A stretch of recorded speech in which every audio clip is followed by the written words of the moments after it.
Now, the rest of the story. Once upon a time, there were 3 salesmen. They all lived in New York City. We know very little about them. We know their last names only, and that they were salesmen, and that's about it.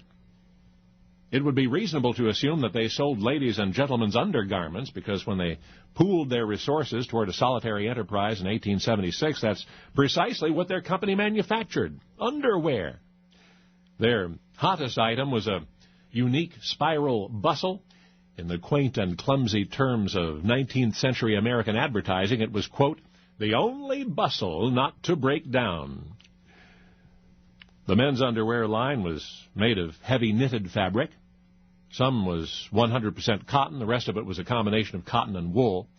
From the museum piece garments that have survived all these years, it's obvious that they were extremely uncomfortable to wear. Anyway, in 1908, Erlanger Brothers Textile Company purchased this undergarment manufacturing business. The men's line was subsequently expanded, but significantly they retained their original trademark. Erlanger Brothers then introduced a new type of athletic one-piece underwear. It sold well because it was loose-fitting, trim, comfortable, a refreshing change from the bulky, tight-fitting garment that had preceded it.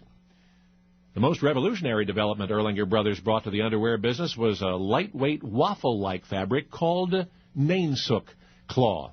Just using it boosted underwear sales dramatically, which in turn inspired a variety of styles. But despite the passing years and the expansions and the improvements, the original trademark persisted. Now, consider this.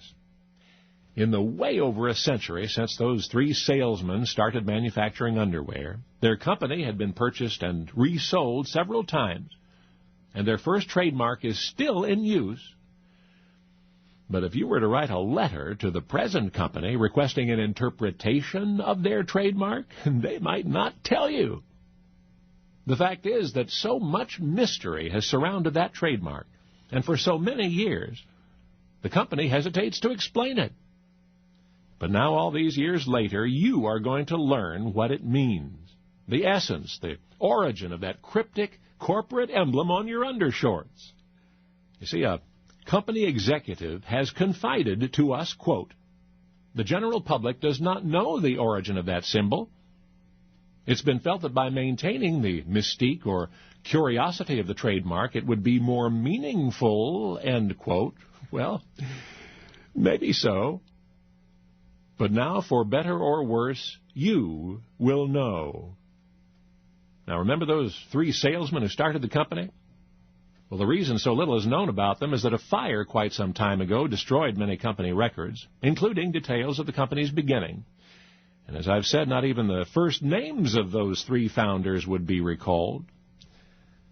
But their last names would.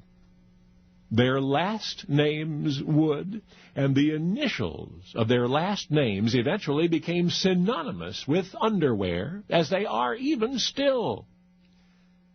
The 3 New York salesmen who pooled their resources and went into business in 1876 were Bradley, Voorhees, and Day.